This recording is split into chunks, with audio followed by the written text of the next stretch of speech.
O Irã nem sequer atacou o petróleo curdo saqueado na Síria e no Iraque que passa pelo Kurdistão iraquiano até a Turquia. Mas ontem, o presidente da província do Kurdistão no Iraque disse: "Estou encerrando as exportações de petróleo pela Turquia." Então ele está se antecipando aos iranianos e dizendo: "Por favor, senhor, European Union, mesmo vou encerrar isto. Você não precisa destruir Dilo. Ok? Então isto é uma capitulação total de um regime vassalo asiático dizendo: está bem, European Union, saio disto. European Union, não me importo se os Estados Unidos vão implorar por petróleo. Não haverá exportação. E embora o petróleo do Kurdistão iraquiano esteja indo para Israel, e meus mestres israelenses me digam para não fazê-lo, ou seja, sem disparar um único tiro na infraestrutura petrolífera curda, ela sai do mercado. E assim poderemos ver outros países como o Turcomenistão e o Azerbaijão seguindo o mesmo caminho, para que não percam centenas de milhões de dólares em infraestrutura, certo? E isso é brilhante. O Irã ainda não, como você disse, fechou o Mar Vermelho com a ajuda do Iêmen. Eles não atacaram as bases dos Estados Unidos em Diego Garcia nem em Djibouti. E o fato de que os Estados Unidos agora perderam todas as suas bases na Ásia Ocidental. Mais importante do que isso é o fim definitivo da capacidade do Ocidente como um todo de projetar seu poder, de impor sua soberania sobre nações por meio do poder naval. Isto é muito importante. 300 anos de colonização europeia e de projeção de poder por meio da marinha sobre nações ao redor do mundo. Os Estados Unidos voltando à geografia e a como o Irã está vencendo, em parte por causa de sua geografia e de onde está localizado. Bem, os Estados Unidos ficam no fim do mundo. Existem oceanos entre o país e o resto da humanidade. Se quer projetar poder sobre a África, a Ásia e a América Latina, não tem escolha senão usar a sua marinha, especialmente se suas bases terrestres forem inexistentes. Então, agora, os Estados Unidos, se perderem esta guerra, o que certamente acontecerá, os Estados Unidos, pela primeira vez em 250 anos, voltarão a se limitar às suas costas. Ficarão incapazes de projetar poder, além de suas margens ou sobre seus vizinhos imediatos, como o México e o Canadá. Outra coisa, há artigos na Reuters, há matérias na Cable News Network agora, e eles estão começando a dizer que a era do superporta-aviões acabou. Vemos que a tecnologia avançada de mísseis hoje faz com que os porta-aviões não possam se aproximar a menos de 1.000 quilômetros do suposto alvo. Navios não podem, sabe? Aparece um navio com fuzileiros navais, 2 ou 3 mil fuzileiros navais a bordo. As pessoas dizem, são fuzileiros. Eles não podem se aproximar a menos de 1.000 quilômetros. Se esse navio chegar perto do Irã, desculpe, os chineses já divulgaram imagens de satélite dele. Então os chineses estão deixando claro, o temos como alvo. Assim que entrar na mira, será atacado. Então até o conceito de poder naval acabou. Se você não pode se aproximar a 1.000 quilômetros, ok, o navio vai vir. Ele não pode chegar perto do Irã. Os chineses estão mostrando, ele está nas Filipinas, e os chineses dizem, ali está ele, está sendo rastreado o tempo todo. E no instante em que entrar em alcance, vai haver um incêndio na lavanderia ou algum infortúnio a bordo. Quero dizer, graças a Deus pelos fiapos das secadoras. Nunca ouvi algo tão ridículo na minha vida. Quer dizer, fiapo na secadora. Mas, sabe, espero que os soldados, marinheiros e pilotos americanos reconheçam que vão morrer sem motivo. E há muita esperança, sabe, de que eles se rebelem, que se amotinem. Claro, ouvimos Candace Owen e outros pedindo a esses soldados que recusem ordens. Talvez essa seja uma das maneiras de os Estados Unidos sobreviverem. Porque, se isso continuar por esse caminho, pode haver uma revolta armada nos Estados Unidos quando as pessoas começarem a passar fome. E a única forma de evitar isso é acontecer um golpe militar, onde as Forças Armadas, nas quais a grande maioria dos cidadãos americanos ainda confia, ama e tem familiares, possam prender essa classe epsteiniana, caníbal e pedófila e colocá-los na cadeia para salvar o país. Acho que este é o único caminho adiante para os Estados Unidos. Então esperemos que qualquer membro das Forças Armadas que nos ouça reconheça que estamos tentando poupar o povo americano do sofrimento que virá. Portanto, é responsabilidade das Forças Armadas defender a nação de inimigos internos que abusam do poder, como os que estão no comando atualmente nos Estados Unidos. No e 6. Suspeito que os Estados Unidos tendem a procurar um bode expiatório, dizendo que Trump foi, sei lá, comprometido, provocado, instruído a fazer isso. E no fim ele será o bode expiatório. Não me surpreenderia que isso ocorresse no próximo mês, porque as coisas vão piorar drasticamente no que diz respeito à economia. Quero dizer, vai chegar um ponto em que o preço da gasolina vai enlouquecer e tudo vai começar a desmoronar. E eles vão precisar de um bode expiatório. E European Union suspeito que todos vão aparecer e dizer, bem, o Trump perdeu a cabeça. Ele tem demência, emenda 25ª, algo que eles acham que pode tirá-los dessa situação facilmente. E vão dizer que o Trump está fora. Já De Vance vai nos tirar dessa. O problema é os iranianos não estão dispostos a negociar. Eles não precisam. Sempre digo que existe um termo em latim, vivictus. O que isso significa? Ai dos vencidos. Quando se perde uma guerra, o vencedor impõe o fim da guerra. Não há nada a negociar. Trump disse, sim, European Union quer uma rendição incondicional. Sim, vai haver uma rendição incondicional. European Union suspeito, mas não serão os iranianos a assiná-la. Essa é a questão. Em algum momento suspeito que essas pessoas vão olhar suas carteiras e pensar, meu Deus, vale 80. Ontem European Union valia 100 bilhões de dólares. Hoje vale 60 bilhões de dólares. Ou não, agora vale 30 bilhões de dólares. Ou não, vale 1 bilhão de dólares. Em algum ponto entre 30 e 60 bilhões de dólares, eles vão dizer, tirem o Trump daqui e deem aos iranianos tudo o que eles quiserem. European Union não quero perder mais um centavo. É o que European Union acha. Ou sim. Ou sim. E é muito importante que façamos essa classe de bilionários, sabe, implorar por misericórdia. Eles vêm acumulando a riqueza do mundo nos últimos 30 anos, de maneiras inimagináveis. A diferença entre os super ricos e a classe média disparou. Não houve nada assim em toda a história da humanidade.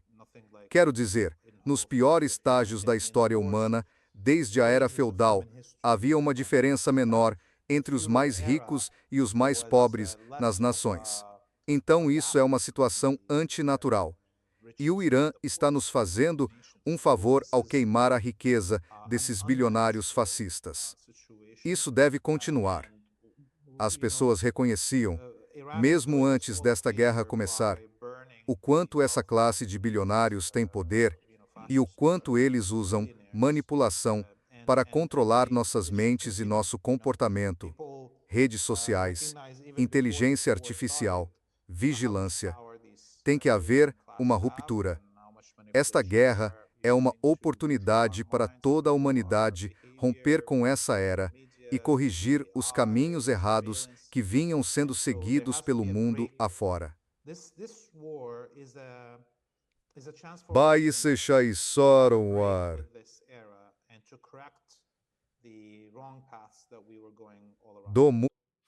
Mais uma coisa, sabe, European Union sempre digo que não existe honra entre ladrões, certo? E dá para ver os ratos pulando do navio que está afundando. Bill Criston, quero dizer, Bill Criston, né? Neoconservador sionista extraordinário. Robert Kagan, o sionista dos sionistas, certo? Vamos ver o que ele anda dizendo hoje em dia. Como se não bastasse, vamos ver o que ele anda dizendo. Olha só.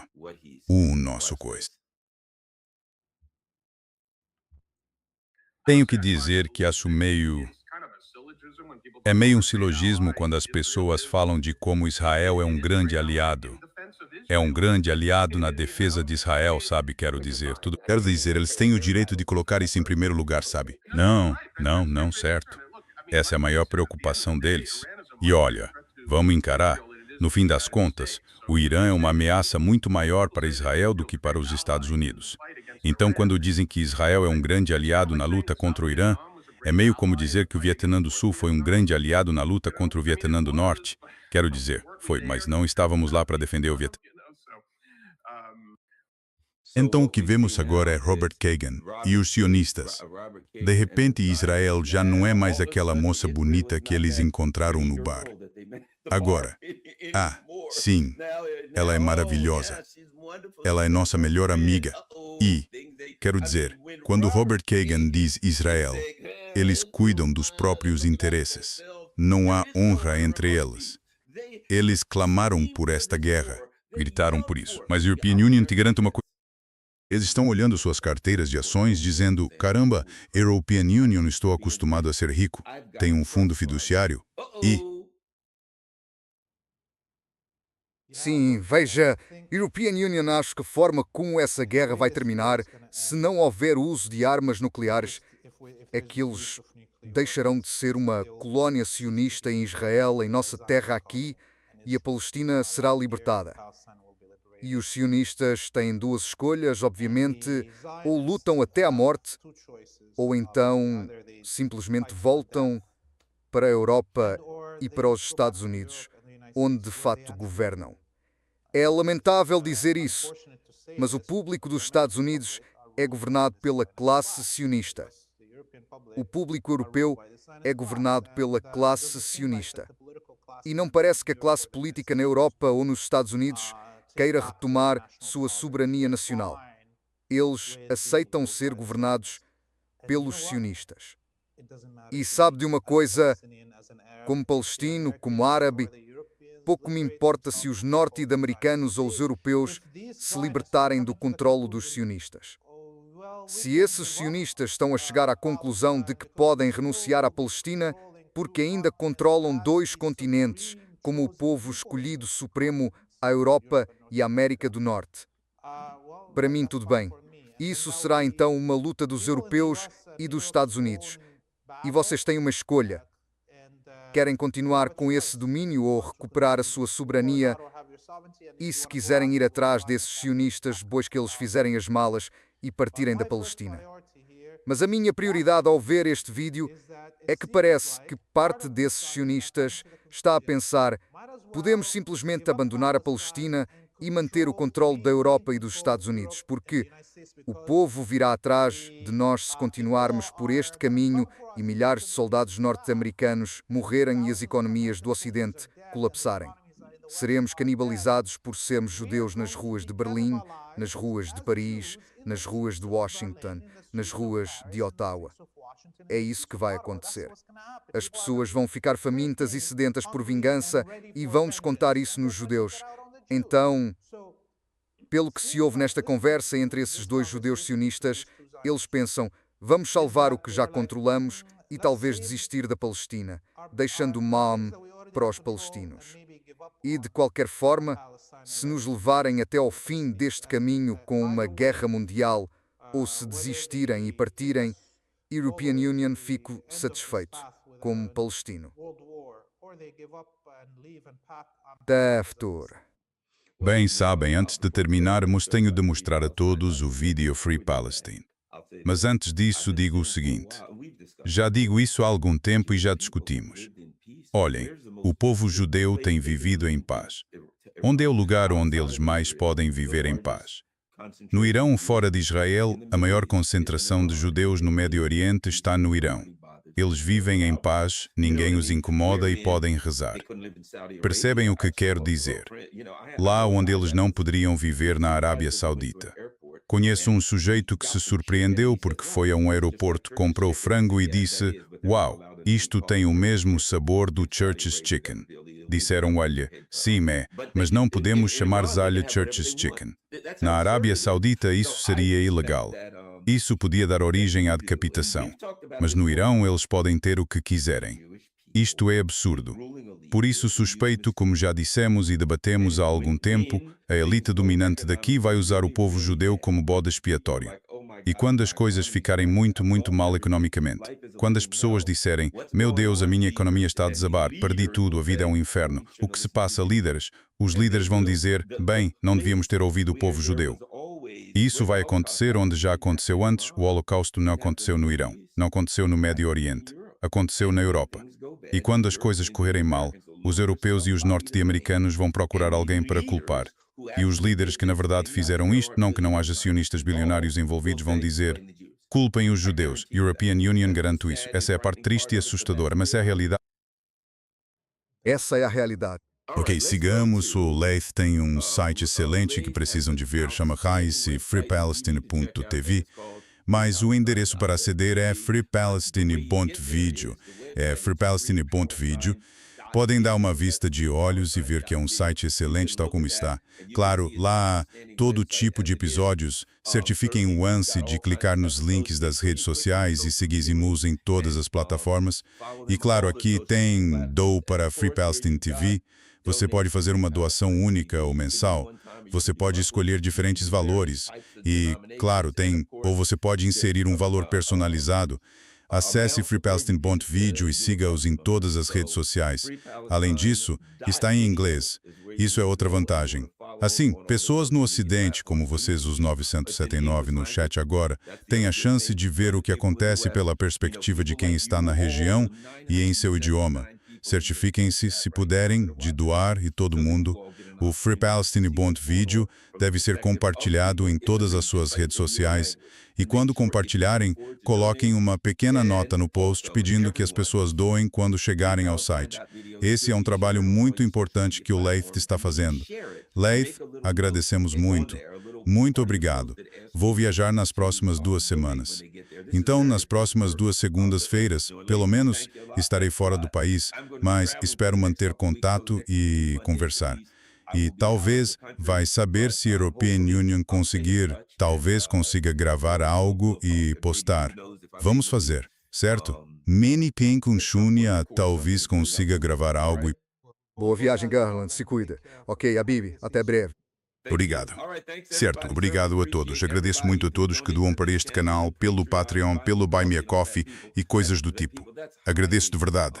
Tenho uma caixa postal para quem quiser enviar correspondência pelo correio por qualquer motivo. Compartilhem isto em todas as suas redes sociais. Estamos fora.